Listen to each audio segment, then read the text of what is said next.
कल्पना कीजिए कि सरकार पेट्रोल पर टैक्स में भारी कटौती की घोषणा करती है, लेकिन जब कोई पेट्रोल पंप पर अपनी गाड़ी की टंकी भरवाने पहुंचता है तो उसे एक पैसे की भी बचत नहीं होती। या फिर जरा सोचिए, एक ऐसी न्याय प्रणाली जिसे समाज के सबसे कमज़ोर और पीड़ित व्यक्ति की रक्षा के लिए बनाया गया है, वही अनजाने में उस पीड़ित की पहचान पूरी दुनिया के सामने उजागर कर दे, उसे एक खुली किताब बना दे। देखिए, ये दोनों ही स्थितियां सुनने में बहुत अजीब और विरोधाभासी लगती हैं।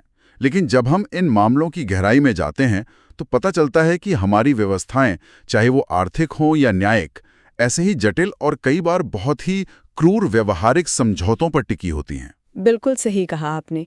और आज के इस विस्तृत विश्लेषण में हम इन्हीं विरोधाभासों की परतें उधेड़ने वाले हैं। मैं आप सभी का स्वागत करती हूँ। आज हमारा मिशन 28 मार्च 2026 के द हिंदू समाचार पत्र के सबसे अहम करंट अफेयर्स का विश्लेषण करना है। और हम सिर्फ सतही खबरों पर बात नहीं करेंगे।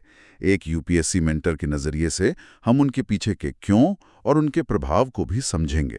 जी, हम ये देखेंगे कि कैसे सुप्रीम कोर्ट के एक फैसले से लेकर पश्चिमी एशिया के युद्ध और यहाँ तक कि दिल्ली एनसीआर में कचरा ढोने वाले ट्रकों तक सब कुछ आपस में कैसे जुड़ा हुआ है।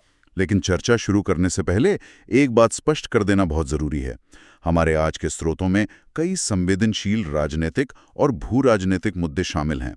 हमारा उद्देश्य यहाँ किसी भी राजनीतिक विचारधारा का समर्थन या विरोध करना बिल्कुल नहीं है। बिल्कुल नहीं। हमारा मकसद केवल मूल स्रोतों में मौजूद तथ्यों और उनके पीछे के तर्कों का एक निष्पक्ष विश्लेषण करना है। तो चलिए उस खुली किताब वाले बिंदु से ही शुरुआत करते हैं। सुप्रीम कोर्ट ने यौन उत्पीड़न के मामलों में एक बहुत ही सख्त चेतावनी जारी की है। अदालतों और पुलिस दोनों को फटकार लगाई गई है कि वे सर्वाइवर यानी पीड़ित की पहचान को अपने रिकॉर्ड या फैसलों में उजागर कर रहे हैं। हाँ, ये एक बहुत ही गंभीर मामला है। स्रोतों के अनुसार ये भारतीय न्याय संहिता यानी बीएनएस की धारा 72 का सीधा उल्लंघन है, जिसे पहले हम आईपीसी की धारा 228A के नाम से जानते थे। लेकिन मैं ये सोच रही थी कि क्या ये सिर्फ किसी क्लर्क या निचले स्तर के कर्मचारी की लापरवाही नहीं है? मतलब इसे इतना बड़ा सिस्टमिक मुद्दा क्यों बनाया जा रहा है? इसे केवल एक लिपिकीय या कह सकते हैं क्लेरिकल गलती मान लेना पूरे संकट को नजरअंदाज करना होगा। देखिए, सुप्रीम कोर्ट ने इसे सामान्य उदासीनता कहा है। ये पूरी व्यवस्था का एक तरह से डिफॉल्ट बर्ताव बन चुका है। अदालत ने 2018 के निपुण सक्सेना बनाम भारत संघ फैसले का बहुत प्रमुखता से हवाला दिया है इसमें। अच्छा, उस फैसले में क्या खास था? उस फैसले में स्पष्ट किया गया था कि कैसे हमारी आपराधिक न्याय प्रणाली ही पीड़ित के लिए एक दूसरी सजा बन जाती है। जब बचाव पक्ष के वकील जिरह के दौरान अपमानजनक सवाल पूछते हैं तो पीठासीन न्यायाधीश अक्सर मूक दर्शक बने रहते हैं। यानी वो कानूनी प्रक्रिया ही एक बड़ा आघात बन जाती है। एकदम सही। पीड़ित की पहचान छिपाना केवल एक कानूनी औपचारिकता नहीं है, ये उसे समाज के लांछन और अपराधियों के दबाव से बचाने का सबसे बुनियादी सुरक्षा कवच है। अगर पुलिस की एफआईआर से लेकर अदालत के अंतिम फैसले तक में उस व्यक्ति का नाम सार्वजनिक हो रहा है तो फिर हम किस न्याय की बात कर रहे हैं? वाकई ये एक सिस्टमिक लैप्स है जहां रक्षक ही एक तरह से भक्षक की भूमिका में आ गए हैं। न्याय प्रणाली को तो एक मजबूत ढाल होना चाहिए न कि एक कांच का घर जहां सब कुछ पारदर्शी हो जाए और पीड़ित ही असुरक्षित हो जाए। बिल्कुल। ये वास्तव में डराने वाला है कि व्यवस्थागत कमियां कैसे किसी के जीवन को तबाह कर सकती हैं। अब अगर हम कानूनों के दुरुपयोग और उनमें सुधार की बात करें तो सरकार जन विश्वास संशोधन विधेयक 2026 लेकर आ रही है। इसका दायरा तो बहुत ही विशाल है। बहुत विशाल है। ये हाल के वर्षों के सबसे बड़े विधायी सुधारों में से एक है। जी, स्रोत बताते हैं कि 79 केंद्रीय अधिनियमों के 784 प्रावधानों में संशोधन किया जा रहा है और सबसे बड़ी बात, ईज ऑफ डूइंग बिजनेस के नाम पर 717 प्रावधानों को अपराध की श्रेणी से बाहर यानी डीक्रिमिनलाइज किया जा रहा है। लेकिन यही मुझे एक बड़ी समस्या नजर आती है। जब आप 700 से ज्यादा प्रावधानों से आपराधिक दंड हटा देते हैं तो क्या हम कॉर्पोरेट कंपनियों और बड़े व्यापारियों को नियमों से खिलवाड़ करने की खुली छूट नहीं दे रहे हैं? क्या कानूनों को इस तरह डीक्रिमिनलाइज करने से कानून का डर पूरी तरह खत्म नहीं हो जाएगा? ये एक बहुत ही वाजिब चिंता है जो अक्सर सामने आती है, लेकिन हमें ये गहराई से समझना होगा कि आखिर किन कानूनों को डीक्रिमिनलाइज किया जा रहा है। ये किसी गंभीर आपराधिक लापरवाही या धोखाधड़ी को माफ करने के बारे में बिल्कुल नहीं है। तो फिर ये किस तरह के अपराधों को कम कर रहा है? ये मुख्य रूप से छोटी-मोटी प्रक्रियात्मक या तकनीकी गलतियों के बारे में है। उदाहरण के लिए मान लीजिए किसी रजिस्टर को गलत तरीके से भरने या रिटर्न दाखिल करने में कुछ दिनों की देरी हो गई, तो पहले इसके लिए सीधा जेल का प्रावधान था। इस इंस्पेक्टर राज ने भ्रष्टाचार को बहुत बढ़ावा दिया था। ओह, मतलब छोटी सी भूल के लिए सीधा जेल? हाँ, अब जेल की सजा के बजाय आर्थिक जुर्माना लगाया जाएगा। हाँ, स्रोत में मोटर वाहन अधिनियम का एक बहुत दिलचस्प उदाहरण है। ड्राइविंग लाइसेंस समाप्त होने के बाद अब 30 दिन का ग्रेस पीरियड मिलेगा। बिल्कुल, और इसका दूसरा सबसे बड़ा कारण है हमारी अदालतों पर मुकदमों का भारी बोझ। वो तो है। जब हर छोटी तकनीकी गलती के लिए आपराधिक मुकदमा दर्ज होगा, तो अदालतें असली और गंभीर अपराधों पर कब ध्यान देंगी? इन 717 प्रावधानों को अपराध की श्रेणी से बाहर करने का उद्देश्य न्यायिक प्रणाली को उस अनावश्यक बोझ से मुक्त करना है। ये पूरी व्यवस्था को अधिक तार्किक और व्यावहारिक बनाता है। सही कहा। विकास और कानूनी ढांचे की बात चल ही रही है, तो हैदराबाद के Musi river front development project का उदाहरण लेना भी बहुत जरूरी हो जाता है। ये 6500 से 7000 करोड़ रुपए का एक विशाल बुनियादी ढांचा प्रोजेक्ट है। जी। इसके तहत 200 एकड़ में गांधी सरोवर भी बनाया जाना है। लेकिन इस प्रोजेक्ट को लेकर स्थानीय निवासियों में भारी रोष है और बेदखली का डर फैला हुआ है। स्रोत बताते हैं कि सरकार 2013 के भूमि अधिग्रहण कानून, जिसे हम RFCTLAR कहते हैं, उसका इस्तेमाल तो कर रही है, लेकिन एक बहुत ही चालाकी भरे तरीके से। यहाँ जो कानूनी पेंच है वो सामाजिक प्रभाव आकलन यानी सोशल इम्पैक्ट असेसमेंट या SIA से जुड़ा है। देखिए, 2013 के मूल कानून का सबसे क्रांतिकारी हिस्सा यही है, SIA। तो इसका काम क्या था? ये सुनिश्चित करता था कि कोई भी जमीन लेने से पहले सरकार यह आकलन करे कि वहां रहने वाले लोगों की आजीविका, पर्यावरण और उनके सामाजिक ताने बाने पर इसका क्या असर पड़ेगा। तो क्या सरकार इस मूसी प्रोजेक्ट में ये आकलन नहीं कर रही है? नहीं, और ऐसा इसलिए है क्योंकि सरकार ने 2017 के संशोधन का लाभ उठाया है, जो कुछ विशेष श्रेणियों की परियोजनाओं को इस SIA से छूट देता है। लेकिन ऐसा क्यों? मतलब अगर विकास जनता के लिए हो रहा है, तो जनता पर पड़ने वाले प्रभाव का आकलन करने से आखिर सरकार क्यों बचना चाहती है? क्योंकि असल में SIA की प्रक्रिया बहुत लंबी होती है। इसमें महीनों, कई बार साल भर से ज्यादा का समय लग जाता है। सरकारों को लगता है कि इससे प्रोजेक्ट की लागत बढ़ती है और काम में बहुत देरी होती है। समझ रही हूँ। लेकिन यहीं पर विकास और मानवाधिकार का सीधा टकराव होता है। बिना SIA के विस्थापित होने वाले लोगों को ये पता ही नहीं चलता कि उनके भविष्य का क्या होगा। बिल्कुल, बुनियादी ढांचा जरूरी तो है, लेकिन वो लोगों को उनके घरों से उजाड़कर और उन्हें बिना किसी स्पष्ट पुनर्वास नीति के अंधेरे में रखकर नहीं बनाया जा सकता। एकदम सही। यह एक बहुत ही कड़ा सच है विकास का। अब हम देश के भीतर से जरा बाहर की ओर देखते हैं। पश्चिम एशिया में जो युद्ध और अस्थिरता का माहौल है, उसका सीधा असर हमारे रोजमर्रा के जीवन पर पड़ने लगा है। हाँ, भूराजनीति का सीधा असर हमारी रसोई तक पहुंचता है। जी। स्रोत बताते हैं कि प्रधानमंत्री ने वैश्विक संकट को लेकर गैर चुनावी राज्यों के मुख्यमंत्रियों के साथ एक बहुत ही महत्वपूर्ण बैठक की है। मुझे ये थोड़ा अजीब लगा कि विदेश नीति या वैश्विक युद्ध पर आखिर राज्यों के मुख्यमंत्रियों के साथ बैठक क्यों हो रही है? ये बहुत अच्छा सवाल है। ऐसा इसलिए है क्योंकि वैश्विक आपूर्ति श्रृंखला यानी ग्लोबल सप्लाई चेन का असर सबसे पहले राज्यों के स्तर पर ही महसूस किया जाता है। पश्चिम एशिया संकट के कारण प्राकृतिक गैस और अमोनिया की आपूर्ति बाधित हो रही है। अच्छा, तो इसका असर किन चीजों पर पड़ेगा? इसका सीधा मतलब है कि भारत में घरेलू उर्वरक यानी फर्टिलाइजर का उत्पादन 10 से 15% तक गिर सकता है। अगर उर्वरक की कमी हो जाए तो वो एक बहुत बड़ा राजनीतिक और आर्थिक संकट बन सकता है। बिल्कुल, इसीलिए प्रधानमंत्री ने टीम इंडिया अप्रोच का आह्वान किया है। ठीक वैसे ही जैसे हमने कोविड महामारी के दौरान देखा था। केंद्र सरकार अकेले पूरी आपूर्ति श्रृंखला को नहीं संभाल सकती। राज्यों को जमाखोरी, कालाबाजारी और अफवाहों को रोकने के लिए अपनी स्थानीय मशीनरी को सक्रिय करना ही होगा, ताकि किसानों तक सही समय पर खाद पहुंच सके, ईंधन की आपूर्ति भी सुरक्षित रहे। ईंधन और अर्थव्यवस्था के इस भारी तनाव के बीच एक खबर आती है जो किसी जादू की तरह लगती है। सरकार ने पेट्रोल और डीजल पर उत्पाद शुल्क यानी एक्साइज ड्यूटी में प्रति लीटर 10 रुपए की कटौती कर दी है। डीजल पर तो ये शुल्क 0 हो गया है और पेट्रोल पर 3 रुपए। हाँ, ये खबर तो है। कोई भी आम आदमी ये सुनकर बहुत खुश हो जाएगा, लेकिन स्रोतों का कहना है कि पेट्रोल पंप पर ग्राहकों के लिए कीमतें 1 पैसा भी कम नहीं होंगी। तो इस कटौती का आखिर फायदा किसे मिल रहा है? ये पूरी तरह से मैक्रो इकोनॉमिक्स यानी वृहद अर्थशास्त्र का एक शानदार उदाहरण है। इस भारी कटौती का फायदा आम उपभोक्ता को नहीं बल्कि तेल विपणन कंपनियों, जिन्हें हम ओएमसी कहते हैं, उन्हें मिल रहा है, जैसे कि इंडियन ऑयल या भारत पेट्रोलियम। लेकिन सरकार आम आदमी के बजाय इन बड़ी कंपनियों को टैक्स कट का फायदा क्यों दे रही है? आम आदमी को राहत क्यों नहीं? देखिए, क्योंकि अंतर्राष्ट्रीय बाजार में ब्रेंट क्रूड ऑयल की कीमत $111 प्रति बैरल को पार कर गई है। अब अगर ये कंपनियां बाजार के हिसाब से कीमतें तय करें तो पेट्रोल डीजल के दाम रातों रात 15 से 20 रुपए बढ़ जाएंगे। बाप रे! लेकिन सरकार ने उन्हें कीमतें बढ़ाने से रोक रखा है। इसका नतीजा ये है कि ओएमसी को हर दिन लगभग 2400 करोड़ रुपए का भारी नुकसान उठाना पड़ रहा है। हर दिन 2400 करोड़ का नुकसान? ये तो कोई भी कंपनी बर्दाश्त नहीं कर सकती। सही कहा। अगर ये कंपनियां दिवालिया हो गई तो देश में ईंधन की आपूर्ति पूरी तरह ठप हो जाएगी। और दूसरी तरफ अगर वे पंप पर कीमतें बढ़ा देती तो माल ढुलाई बहुत महंगी हो जाती और पूरे देश में महंगाई बेकाबू हो जाती। बिल्कुल। इसलिए सरकार ने अपने हिस्से का टैक्स कम कर दिया ताकि कंपनियों को उस भारी नुकसान की भरपाई करने के लिए कुशन मिल सके।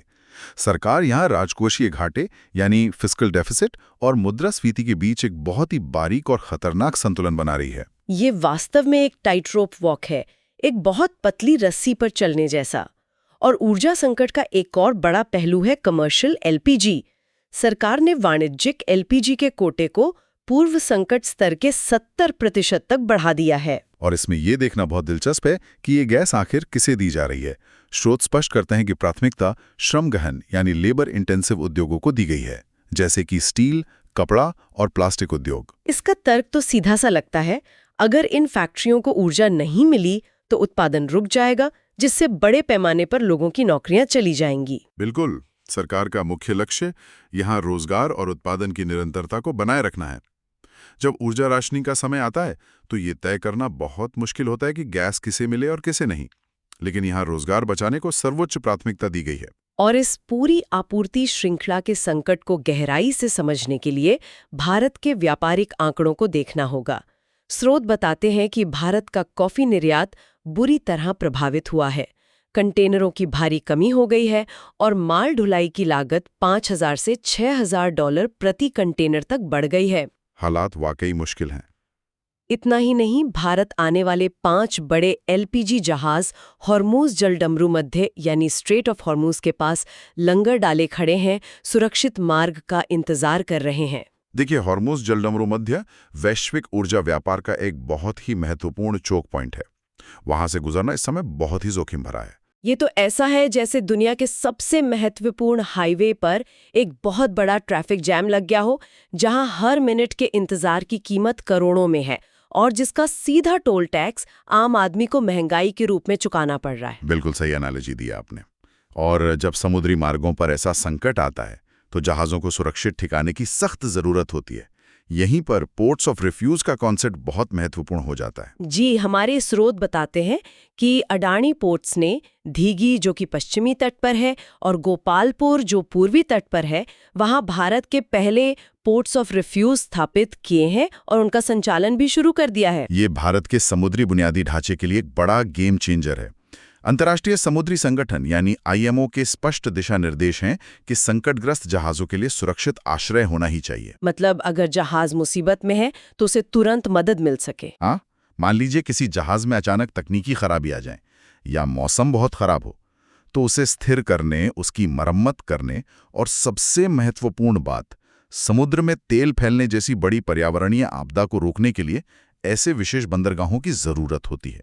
तो बुनियादी ढांचे और अर्थव्यवस्था को देश के भीतर सुरक्षित करने के बाद अब ये देखना बहुत दिलचस्प है कि कूटनीतिक मोर्चे पर भारत कैसे काम कर रहा है।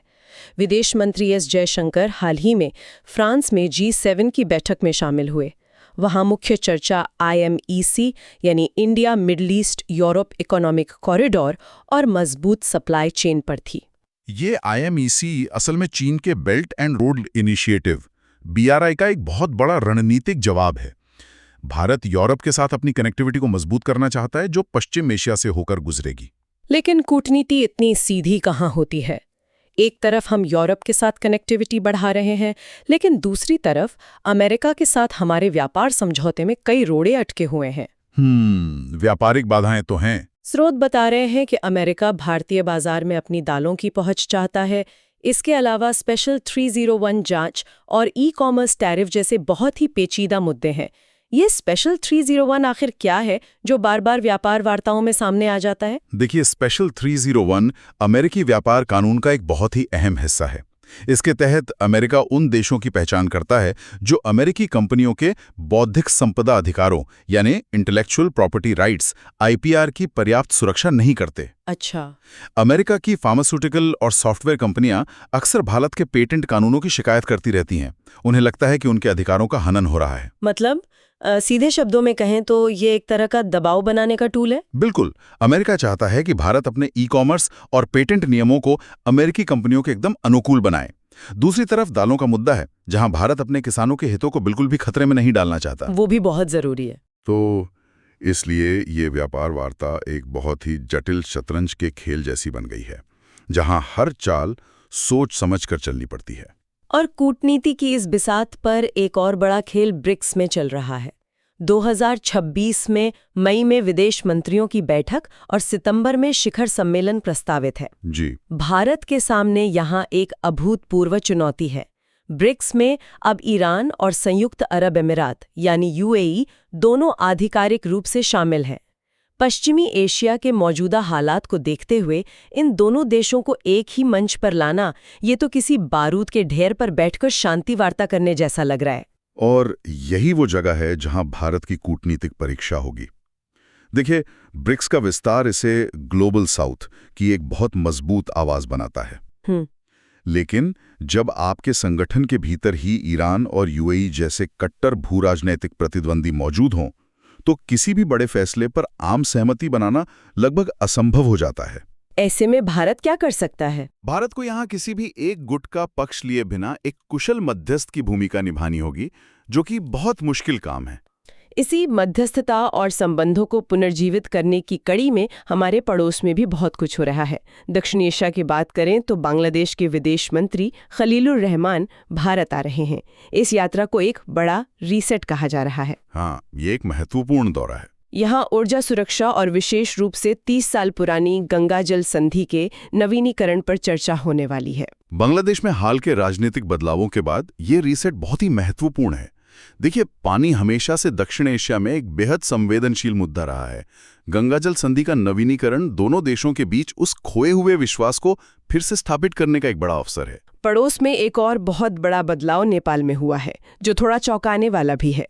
35 वर्षीय बालेंद्र शाह, जिन्हें लोग बालेन के नाम से जानते हैं, वे नेपाल के नए प्रधानमंत्री बन गए हैं। जी, ये एक ऐतिहासिक बदलाव है। और स्रोत इस बात पर जोर देते हैं कि ये कोई सामान्य चुनाव नहीं था, बल्कि जेन ज़ी यानी युवा पीढ़ी के भारी विरोध प्रदर्शनों के बाद हुआ है।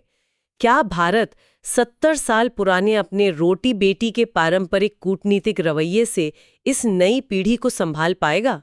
यहीं भारत को अपनी रणनीति पूरी तरह बदलनी होगी। बालेन शाह का उदय नेपाल की राजनीति में एक जनरेशनल शिफ्ट या पीढ़ीगत बदलाव है। ये नया युवा नेतृत्व ऐतिहासिक और सांस्कृतिक संबंधों की पुरानी बातों से बहुत ज्यादा प्रभावित नहीं होता। तो आखिर वे क्या चाहते हैं? उनकी मांगे क्या हैं? वे सुशासन चाहते हैं, भ्रष्टाचार से मुक्ति चाहते हैं और सबसे बढ़कर रोजगार चाहते हैं। नेपाल की अर्थव्यवस्था खाड़ी देशों से आने वाले रेमिटेंस पर बहुत अधिक निर्भर है। जो पैसा लोग बाहर से कमाकर भेजते हैं। बिल्कुल। और पश्चिम एशिया के संकट के कारण वो रेमिटेंस अब गंभीर खतरे में है। भारत को अब नेपाल के साथ राजनीतिक कुलीनों के बजाय सीधे वहां की युवा आकांक्षाओं और उनकी आर्थिक चिंताओं को संबोधित करते हुए जुड़ना होगा। यानी हमें कूटनीति की एक नई भाषा सीखनी होगी। और कूटनीति तभी सफल होती है जब आपकी रक्षा पंक्ति मजबूत हो। बिल्कुल। रक्षा मंत्रालय ने कुछ बहुत ही दिलचस्प सौदे किए हैं। एक तरफ हमने रूस के साथ 445 करोड़ रुपए का तुंगुस्का एयर डिफेंस सिस्टम का समझौता किया है, और ठीक उसी समय अमेरिका के साथ P-8I फ्लीट के रखरखाव के लिए 413 करोड़ रुपए का समझौता किया है। कुल 858 करोड़ रुपए। क्या इसे ही स्ट्रेटेजिक ऑटोनॉमी या रणनीतिक स्वायत्ता कहते हैं? एकदम सही। ये दोनों प्रणालियां भारत की रक्षा के लिए बिल्कुल अलग-अलग लेकिन बेहद महत्वपूर्ण भूमिकाएं निभाती हैं। तुंगुस्का एक close in air defence system है जो निचले स्तर पर उड़ने वाले ड्रोन और क्रूज मिसाइलों से हमारे महत्वपूर्ण ठिकानों को बचाता है। और P-8I? दूसरी तरफ अमेरिका से लिए गए P-8I विमान लंबी दूरी की समुद्री निगरानी और पनडुब्बियों को ट्रैक करने के काम आते हैं, जो हिंद महासागर में चीन की बढ़ती उपस्थिति को देखते हुए हमारे लिए बहुत आवश्यक है। साथ मॉस्को और वॉशिंगटन दोनों के साथ काम कर सकता है और हम किसी एक गुट के बंधक नहीं हैं। और रक्षा क्षेत्र में आत्मनिर्भरता को बढ़ावा देने के लिए एक और बड़ा कदम उठाया गया है। DAC यानी रक्षा अधिग्रहण परिषद ने 2.38 लाख करोड़ रुपए के भारी भरकम पूंजी अधिग्रहण को मंजूरी दी है। ये राशि दर्शाती है कि भारत स्वदेशी रक्षा निर्माण को लेकर कितना गंभीर है। बहुत खूब। तो वैश्विक युद्धों और रक्षा संधियों के बाद अब हम जरा अपनी जमीन और हवा की बात करते हैं।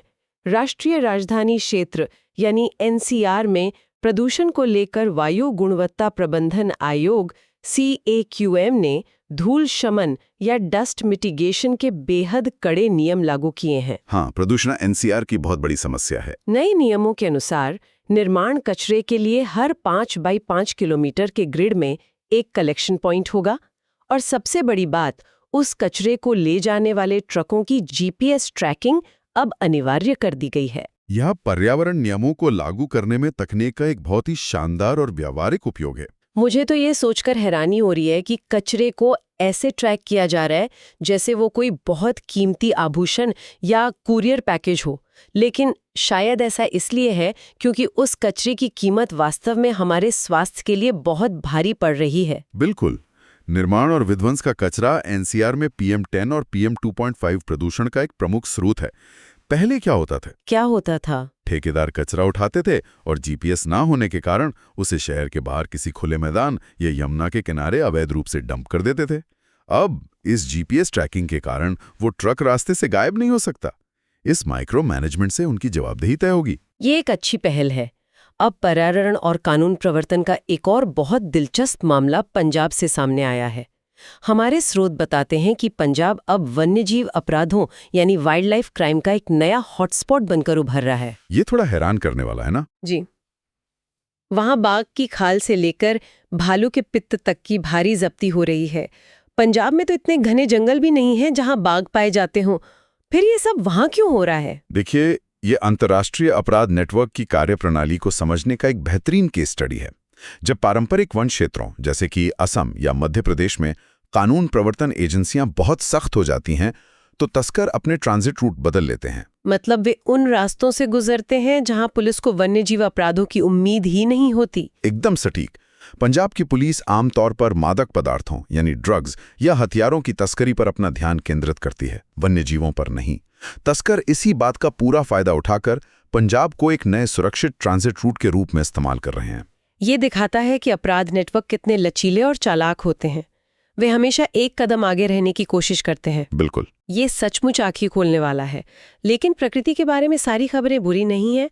हमारे पास एक बहुत ही सकारात्मक खबर असम से है। हाँ, वो नई प्रजाति वाली खबर। जी, गुवाहाटी में तितली की एक बिल्कुल नई प्रजाति की खोज की गई है और दिलचस्प बात यह है कि इसका नाम असम के मशहूर संगीतकार जुबीन गर्ग के नाम पर रखा गया है। ये बहुत ही शानदार खबर है। यह हमें याद दिलाता है कि इतने प्रदूषण और पर्यावरण शरण के बावजूद प्रकृति में अभी भी अपना लचीलापन और रहस्य बरकरार है। बस जरूरत है तो उसे संरक्षित करने की। तो आज के इस विस्तृत विश्लेषण को समेटने का समय आ गया है। हमने यौन उत्पीड़न के मामलों में न्याय प्रणाली की विफलताओं से शुरुआत की थी।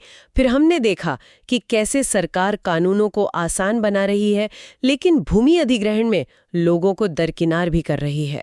और अगर हम इन सभी बिंदुओं को एक साथ जोड़ें, इन कड़ियों को मिलाएं, तो जो तस्वीर उभर कर सामने आती है वो बहुत स्पष्ट है।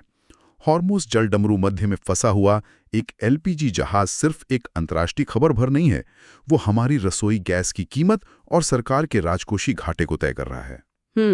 और नेपाल की सड़कों पर उतरा जेनजी युवा भारत की 70 साल पुरानी विदेश नीति को बदलने पर मजबूर कर रहा है। बिल्कुल।